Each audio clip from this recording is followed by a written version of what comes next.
standards, but pretty much you have the freedom to put whatever content that you have. Hindi katulad dyan sa Pilipinas na merong learning plan ba, no? Yung tinatawag lang learning plan sa DepEd, for example, no? So dapat gagamitin mo talaga, susundin mo itong content na ito, no? So minsan yung problema is, how do I put the content? Okay, what are some of the contents that I am going to put?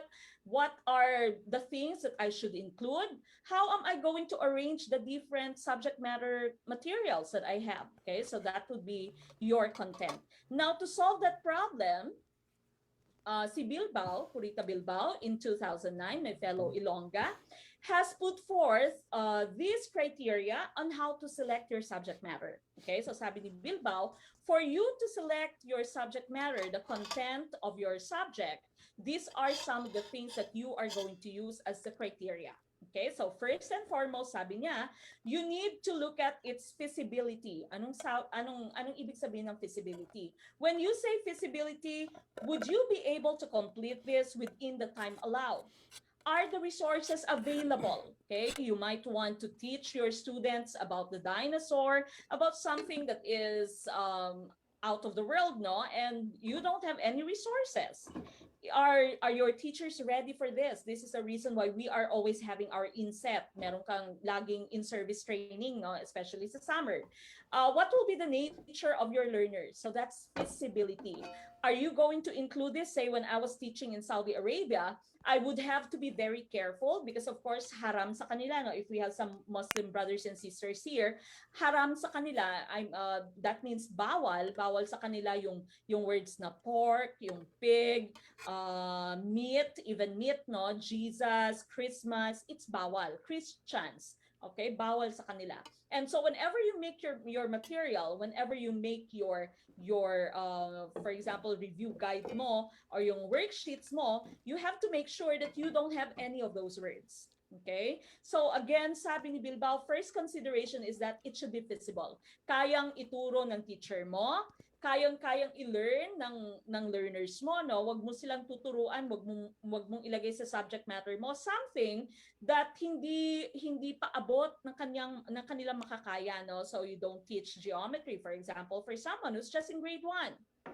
Okay, common sense would tell you this is not feasible. Okay, so always consider the nature of your learners, whether your teachers would be able to teach this.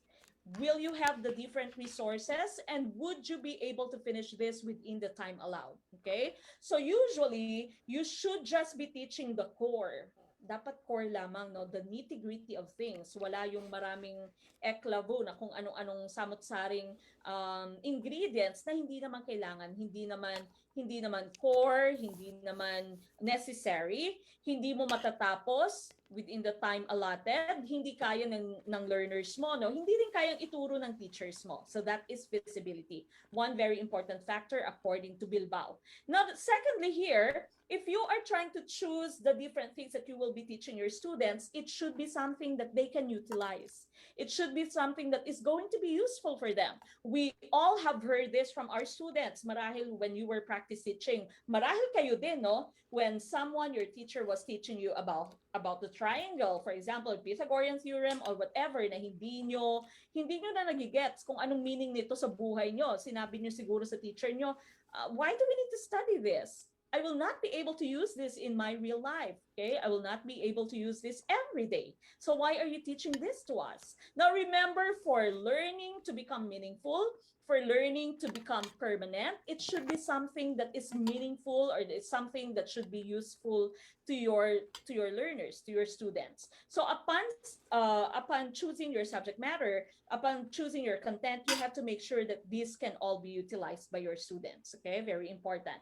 Now, third, the third criterion here is self-sufficiency. This content should help your learners attain maximum self-sufficiency, but in the most economical manner. So sabi dito, kung ituturo mo ba to ay matututo ang mga estudyante, kung ituturo mo ba to ay magagamit ng mga estudyante, the students would be able to go on with their daily lives, while using whatever content it is that you've taught them.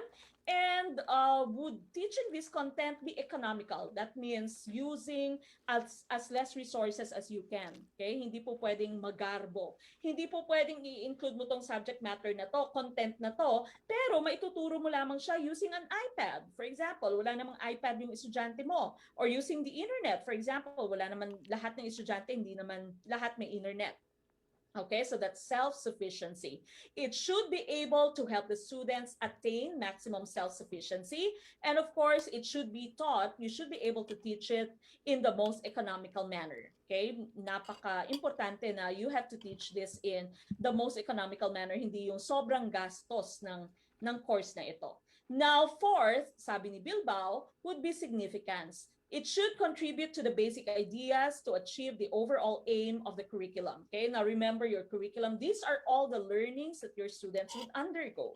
These are all the activities that your students are going to do. Now, this subject matter, this content, will it be significant to your curriculum? Okay, kailangan ba siya talaga? Would you really want to have this included in your subject matter, in your content, or can you just do away with it? Pwede bang i-let go mo na lamang to? Hindi naman siya ganun ka-importante. Okay? So yan yung fourth consideration natin dito, significance of that subject matter. Now, fifth would be interest, very important. The value the content if it is meaningful. I've already mentioned this, no? If the students are interested upon a certain subject, if they like the subject because this is how they experience things in life, for example, these are things that they can relate with, then this becomes very meaningful to them, and of course they would enjoy learning the subject. Okay, so the interest of your learners should also be considered. Remember, your learners are the key stockholders in your school. Okay? Hindi yung admin mo, hindi yung principal mo, hindi yung dean mo, hindi yung teachers mo, experts mo, hindi yung parents mo, yung learners mo mismo yung pinaka-importante. Okay? So, pinaka-importante din i-consider yung kanilang interest. Now, number 6, learnability. This is very similar to your feasibility, no? Would this subject matter be appropriate to your class, to your students? When I was practice teaching, we were still using the UBD, no? So, at alam niyo yung UBD. Start with the end in mind. Hindi mo po pwedeng ibigay yung definition of the word to your students. What you do is you give them the different experiences, different activities, so that they can come up with the meaning. Kaya lang yung UBD mo can only be applied, it's only applicable towards students who are smart. Medyo nahihirapan ka, hirap ka pag yung estudyante mo ay nasa section 13, section 14, section 15, no? Kahit na ang dami-dami mo nang binigay na activities sa kanila, ang dami-dami ng experience binigay mo sa kanila, hindi pa rin nila ma-derive yung meaning. So minsan wala ka na magagawa, bigay mo na lamang yung meaning. Okay, so that's learnability. Will it be appropriate to the type of students that you have? You know this if you are already teaching. Okay, if you are, some of you might already be teaching in a private school, for example, no? If you're already teaching, you know this. Sometimes an activity or sometimes a subject matter that is applicable to one section might not be applicable to the other section. Okay? Sometimes parehas lamang silang level, wala namang start section sa kanila, pero yung first block mo, first section mo would do better than your third section or second section, no? Hindi siya applicable sa section mo na ito. So learnability, appropriateness is very important. Now lastly, validity. You have to determine if this content is that was originally valid continues to be so. Okay, valid pa rin ba siya hanggang ngayon? Is it still accepted until now? Say you are teaching about the different planets. Would you still include Pluto? If you know that Pluto has already been reassigned as a dwarf planet, no? So hindi na siya parte ng ating solar system, hindi na siya parte ng ating the 8 different planets in your solar system. You need to always check whether this type of knowledge is still valid, whether it is valid, you can still continue teaching this, or whether it's already obsolete. Okay, when I was in high school, my teacher used to tell us that habitat and niche are the same. Okay, so habitat and niche are the same. I'm not sure if there are bio majors amongst us right now, but they tell us that habitats and niches are the same. Now we know that habitats and niches are not the same, okay? Because habitats are the places where you see certain organisms thrive. Say your fish, the habitat of your fish should be the ocean. Okay, so habitat is the place where you'd see a certain organism where that organism would thrive. But when you say niche, that's the ecological role of an organism. Is it a decomposer? Is it a consumer? Is it a producer? Is it a predator? Okay, so magkaiba yung niche tsaka yung habitat. So you have to really check whether your tawag dito, yung content mo is still valid or not. Okay? Meron pang isa, no, I can remember yon nakikita ko si Sir Christian Joseph Ong, no. Sabi ng teacher ko din while I was learning in high school, no. Like, this was in UP, UP na po ito.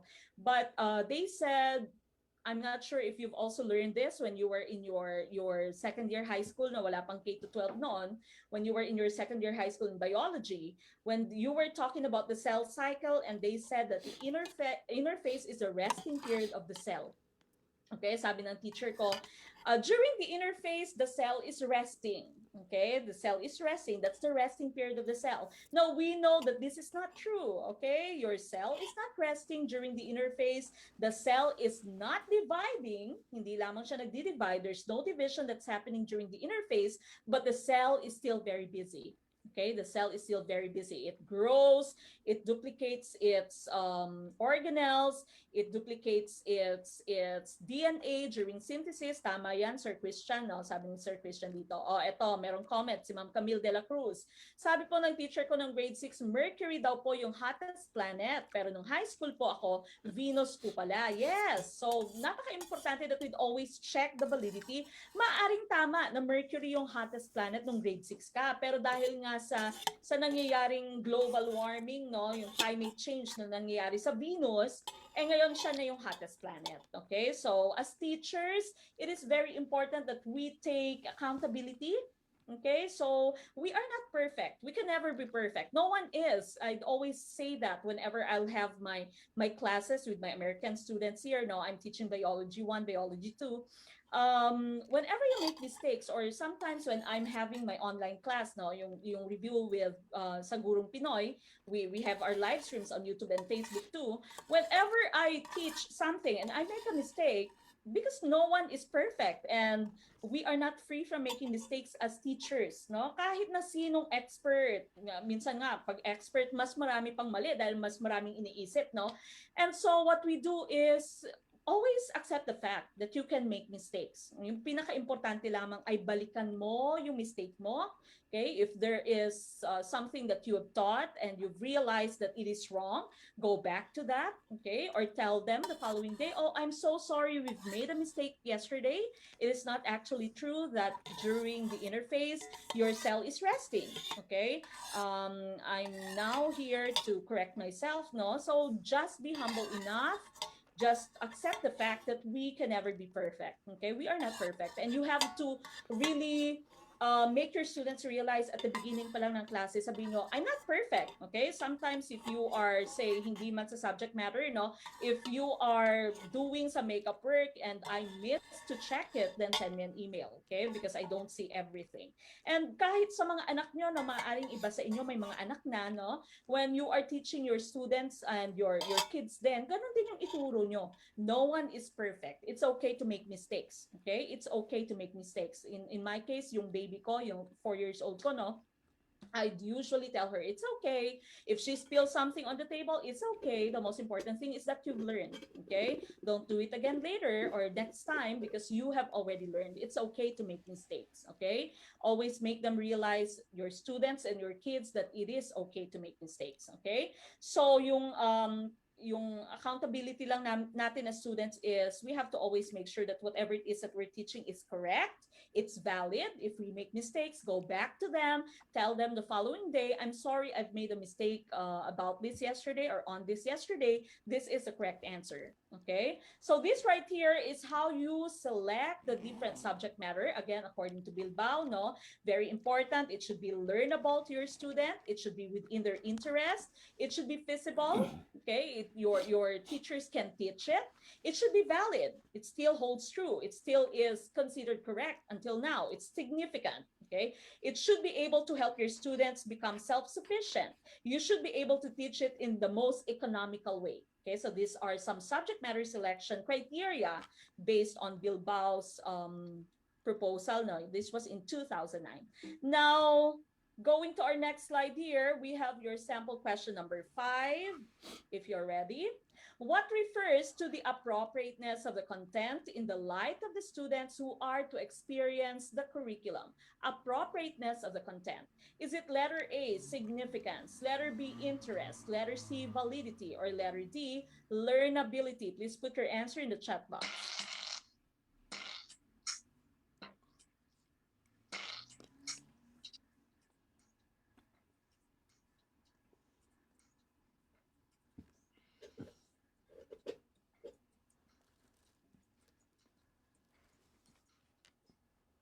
Okay, I can see the answers here. Sir Ma'am Aga, Ethel, letter D.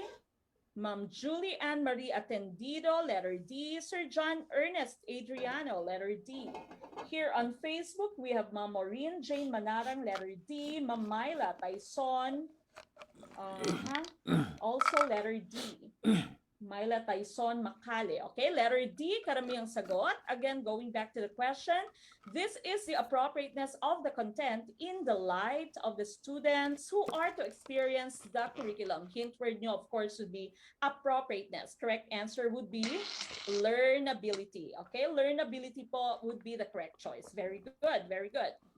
Okay, let's go to sample question number 6. Experiences must be evaluated in the light of practical considerations, including teacher competence, availability of instructional materials, time allotment, etc. What characteristic is defined by the statement? Is it letter A, validity, letter B, feasibility, letter C, significance, letter D, utility? What's your answer for question number 6?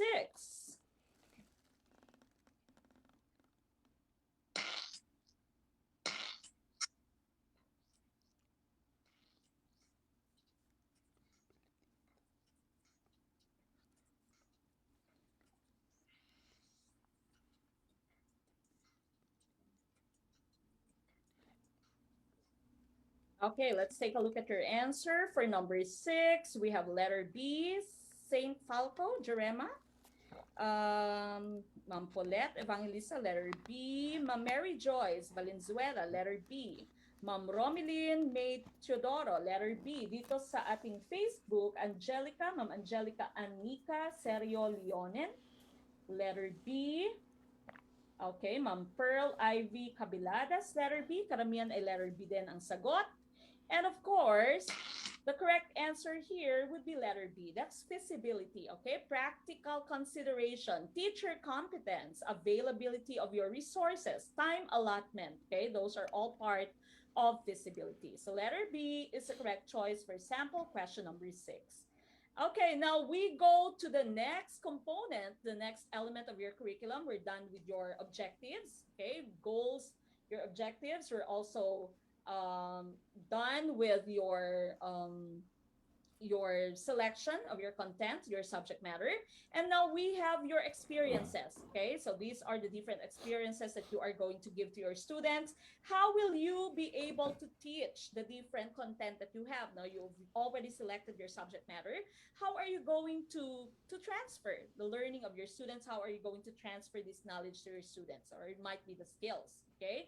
Now, your learning experiences, for the learning experiences, you have the following guidelines here. Okay, sabi dito, no, this was all taken from your curriculum development book.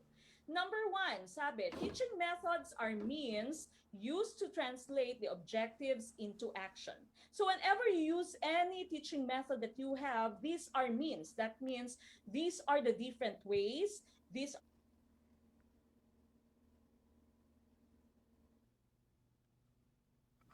are the different methods, no? These are the different strategies, for example, that you can use so that your objectives would be set into action, so that your objectives can be reached by your students, can be hit by your students, your targets can be reached by your students. You need to do the different, or you need to use the different teaching methods. There is no single best teaching method. Wala pong single best teaching method, no? As I've mentioned a while ago, sometimes one teaching method can be applicable to one class. Other times it cannot be applicable to another class, no? Or sometimes it can be applicable to both of your classes, or to all of your classes. Okay, so there's no single best teaching method. It all depends on the nature of your learners. Always learner nyo yung inyong focus, no? Silang unang-unang consideration nyo. Teaching methods should stimulate the learner's desire to develop in the domains. Okay, so whatever is your domains goals, the different goals that you have in your domains, whatever is the different levels that you have in your domains, your teaching method should be able to guide your students so that they can develop in those different domains. Kaya nga sabi natin, whenever you make your objectives, dapat you should target all three different domains. Okay? Hindi lamang cognitive, hindi lamang psychomotor, but all three should be included: cognitive, psychomotor, and affective. Okay? So that's the third consideration that you have. Number four, in the choice of the teaching methods, the learning styles of the students should be considered. Okay? So we've already mentioned sometimes this type of teaching method is not applicable because of the type of students that you have. Okay? Some of your students may be kinesthetic learners. Gusto nila yung nagmo-move sila, no? Gusto nila yung tumatayo-tayo, tumatakbo. Some of them would want to study outside of your classroom, for example. Some of them are visual learners. They want to see everything. They want to learn using pictures, for example. Other times they can be auditory. Okay, so nakikinig lamang sila, sapat na, no? So depending on the learning styles of your students, you should also put this into consideration when you are trying to determine the different teaching methods that you will use. Number five, every method should lead to the development of the three domains. We've already mentioned this, no? So the three domains should be targeted, the three domains should be reached. And lastly, flexibility should be a consideration in the use of the teaching methods. Now remember, we have been taught that your lesson plan should not limit you. Okay, your lesson plan should be there to serve as a guide. Your lesson plan should be there as a blueprint. Hindi po pwedeng yung lesson plan mo ay nililimit ka, no? Yung kunwari in this particular day, your lesson objective is to identify the different organisms under the microscope, okay? Or to identify the different organelles using the microscope, okay? For example, that's one of your objectives. Pagkatapos may brownout, no? So may power interruption, wala ka ngayong microscope dahil wala kang light, for example, okay? Hindi ka makagamit. For example, electron microscope siya, no? Kailangang sinasaksak siya, no? So you cannot use your microscope. Your teaching method then now should be able to change, okay? Remember, as teachers, as future teachers, there is a very big task ahead of you. Okay, a lot is being asked from you. You may have heard things or people say, hindi ka lamang guro pag naging guro ka, yung nagiging parent ka din, nagiging nurse ka, pag meron kang estudyanteng may sakit, nagiging nurse ka, pag meron kang estudyanteng may problema, no, it might be problems of the heart, minsan problems financially, nagiging takbuhan ka rin nila, kung meron kang estudyanteng nag-aaway, nagiging referee ka rin, no? So lahat-lahat as a teacher, dapat kaya mong gawin. Dapat as a teacher, you should be very flexible. Okay? So flexibility is a very important consideration. If you plan to maybe teach abroad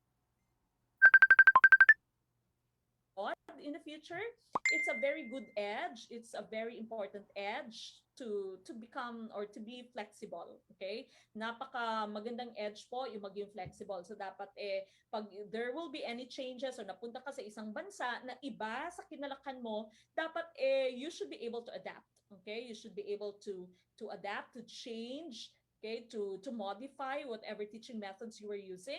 Okay, so to modify whatever techniques you have been using in teaching your students. Okay, maaring naging effective siya sa Filipino students mo, it might not be effective in teaching your American students. Okay, so dito hindi po pwedeng medyo malamya ka, hindi po pwedeng malambot ka, no? Hindi po pwedeng very kind si ma'am. Dapat dito stricto ka, no? Nilalabas mo din yung sungay mo.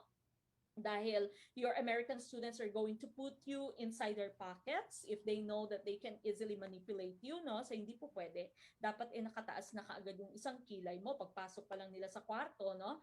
You have to really set your goals. You have to really set your educational goals, your educational objectives so that day. Dapat nasa mode na sila talaga to learn, no? Kaya napaka-importante din yung inyong classroom management, napaka-importante ng routines. Okay? Because these will all be very important in you trying to teach, no? Minsan, may mga ibang teachers po dito na umuwi ng Pilipinas, hindi kaya, hindi dahil hindi nila alam yung subject matter, pero dahil hindi nila alam kung paano i-manage yung classroom. I cannot say that they don't know how to teach, because of course teaching is just how you convey your knowledge, how you convey your skills, but of course kaakibat niyan yung classroom management. Okay, so sometimes doon yung nagiging problema, kaya napapauwi yung mga guro. Okay, so learning experience, these are some things that you need to consider. Okay, now the last element for curriculum that we have here would be evaluation. Okay, evaluation approaches. Now you already have the different aims, the different objectives of your curriculum. You already have the different content that you have. You already have your teaching method, the strategies that you are going to use to teach the different content that you have. Now you are going to evaluate your curriculum. Okay. Now, the first question that we have here is, what is the difference first between your terms evaluation and assessment? If you can still remember, what's the difference between the terms evaluation and assessment? Ano nga bang pagkakaiba ng evaluation and assessment? Okay. Anyone who can tell us the answer? Give us the answer. Again, what's the difference between the terms evaluation and assessment? Ano nga yung pagkakaiba ng terms nating evaluation and assessment? What do you think is the correct answer?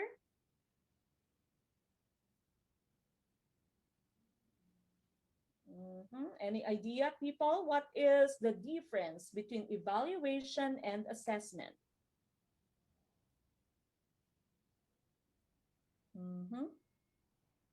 Okay, let's take a look at your slide. Wala yatang nasagot. Okay, now again, we are trying to go back to the differences between assessment and evaluation. Ayon, si Ma'am Margaret Lugto. Sabi ni Ma'am Margaret dito, assessment is collecting data, while evaluation is making judgment based on that data. That's correct. Sabi ni Ma'am Princess Jose, in evaluation, you're judging, and assessment is you're monitoring your students. Tama, okay? Tama yung sagot nila. Okay, let's take a look at your slide again. So we can see the differences between assessment and evaluation. Tama po yung sagot ni na Mams, no? The purpose of assessment is to increase quality. So again, when you say assessment, you are trying to gauge, you are trying to monitor the progress of your student. Okay? So if their learning is medyo hindi maganda, no? Marami pa silang nami-miss na objectives, maaring you may have to reteach. So with the assessment results, nakita mo yung assessment results nila, yung tests nila, yung quizzes nila, or it might even just be your homework or daily work, nakita mo, and you see that this objective has not been reached, you can say that you'll have to reteach. Okay? Pwedeng balikan mo muna because you'd want to increase the quality of the learning of your students. That's assessment. Now, when you say evaluation, you are judging the quality. Okay? So this is evaluating not the curriculum, you're evaluating your program, you're evaluating your educational plan, no? You say too short and not enough leave, sabi dito ng letter C. So again, that's the difference between your assessment and evaluation. There's another answer here, Ma'am Paulette Evangelista. Assessment is about feedback, and evaluation is determining if the objective is achieved. Okay? So tama yung sinabi kanina ni na Ma'am Margaret, ni Ma'am Princess, Ma'am Paulette, no? Tama yan. Pag sinabi mong assessment, nangongolekta ka ng data. It is through tests, it is through your performance tests. For example, it is through your quizzes, the different daily activities that you have. Now, when you say evaluation, you make judgment. Okay? Tama ba yung naituro ko? Ano bang kailangan kong i-change sa aking naituro? Should there be something that needs to be changed in our curriculum? Bakit yung NSAT sa assessment, no, yung NSAT or yung NAT, yung RAT, your DAT, no, bakit ang baba ng results namin sa assessment? Okay, then you evaluate your curriculum. Then you evaluate your plan, okay, your program. Is there something wrong with the way that we're teaching? Is there something wrong with our content? Is there something wrong with the way that we put forth the different objectives that we have? Okay, so evaluation is you judge. You try to judge based on the different data that you've collected through your assessment. Okay, so yan po yung pagkakaiba. Now, one very important model for evaluation here is what you call your CIPP model by Stoffel Beam. Okay, so CIPP stands for context, input, your product, and your process. Someone is talking. Ma'am Crystal, pakimute po ng ating mic. Okay, thank you. So again, this was by Stoffel Beam, and this one right here addresses your context. What is the context? What's the input? What are the products and what are the different processes? Okay, so it is a holistic form of evaluation. Okay, so una-una tinitingnan niya yung context. Ano ba yung klase ng estudyanteng meron tayo? Saan tayo ngayon? Okay, who are our beneficiaries? What are the needs? What are the resources that we can work with? Ano yung problema? No, what is our type of environment? So that's the context. Where are we at the moment? Okay? So kasi yung mali dati, when you say evaluation, you do it towards the end. Okay? Or you do it towards the end of the program, or usually madalang lamang siyang ginagawa. Okay? That's evaluation. Madalang lamang siyang ginagawa, no? Kaya meron kang tinatawag na evaluators pumupunta lamang sa iyo, no? Minsan nakakatawa. All throughout the year, si ma'am walang mga nakapaskil sa dingding, no? So walang illustration, walang bulletin board si ma'am, hindi maganda yung classroom ni ma'am, maggulo. Okay? Pagkatapos alam ni ma'am na pupunta yung evaluators, ayun na. Okay? Nagsilabasan na lahat ng mga gagandang halaman ni ma'am, lahat ng mga magagandang display ni ma'am, naglabasan na. Ngayon si ma'am ang ganda ng magsulat sa blackboard, no? Or sa chalkboard, for example. Okay? So yan yung mali dati. We only do our best whenever it's time for evaluation. Dahil yung evaluation dati, in our own idea of the term evaluation is that it is done towards the end. Kahit sa teaching, no, yung observation tinatawag usually towards the end of the school year. Okay? Pero sabi ni Stoffel Beam, that should not be the case. Your evaluation should be holistic. Okay, so you do not only evaluate towards the end of the school year, you do not only evaluate towards the end of the program, say you have a 5-year program. You don't just evaluate towards the end of that program, okay, but you evaluate everything. So you start with the context. Ano nga ba yung current position natin?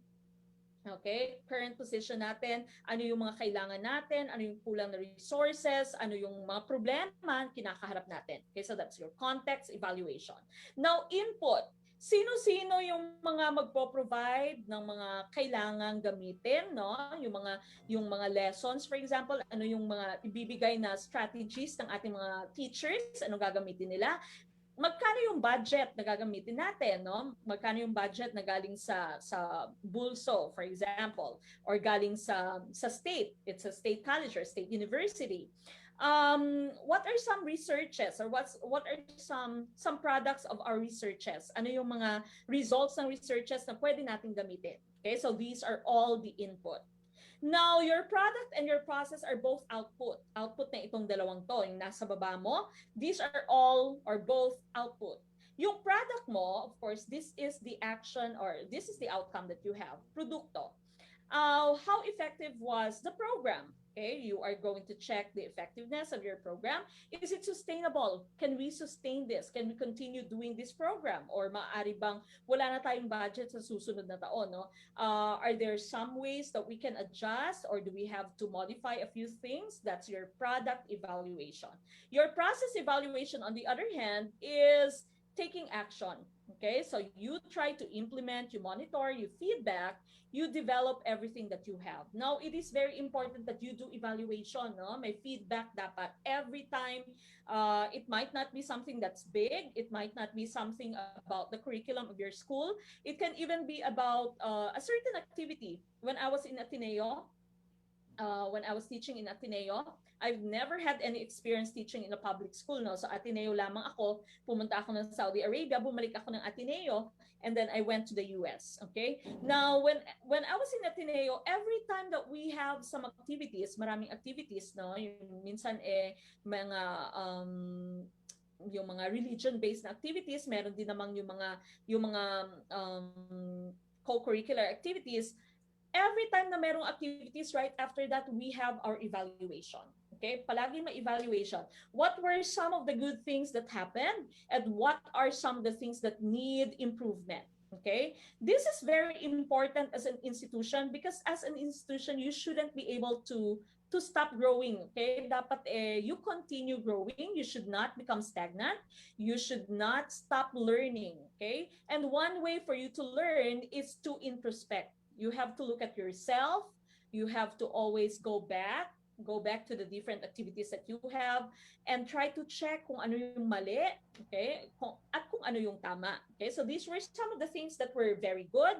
These were some of the things that we should do again whenever we have the same activity. Now, itong activities na to, or itong part na to, ay kailangan pang i-improve. Okay, and then you talk about how you can improve it. That's already your process evaluation.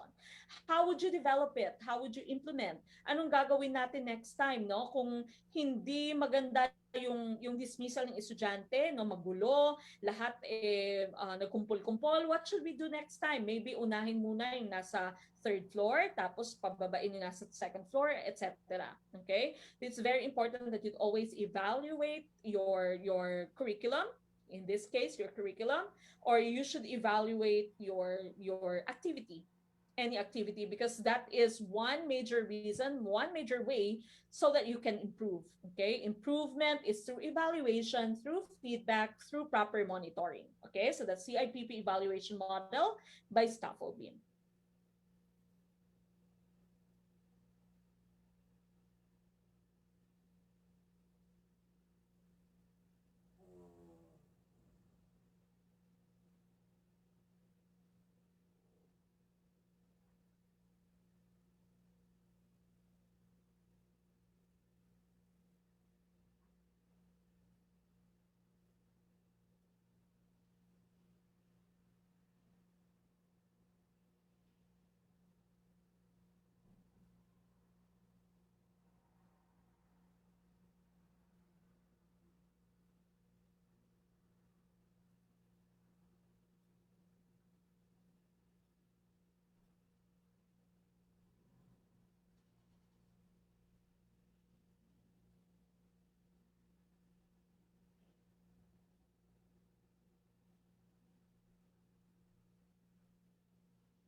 Surat.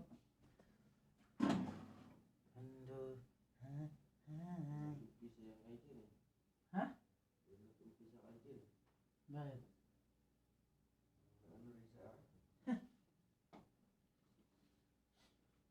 Dan. Naku.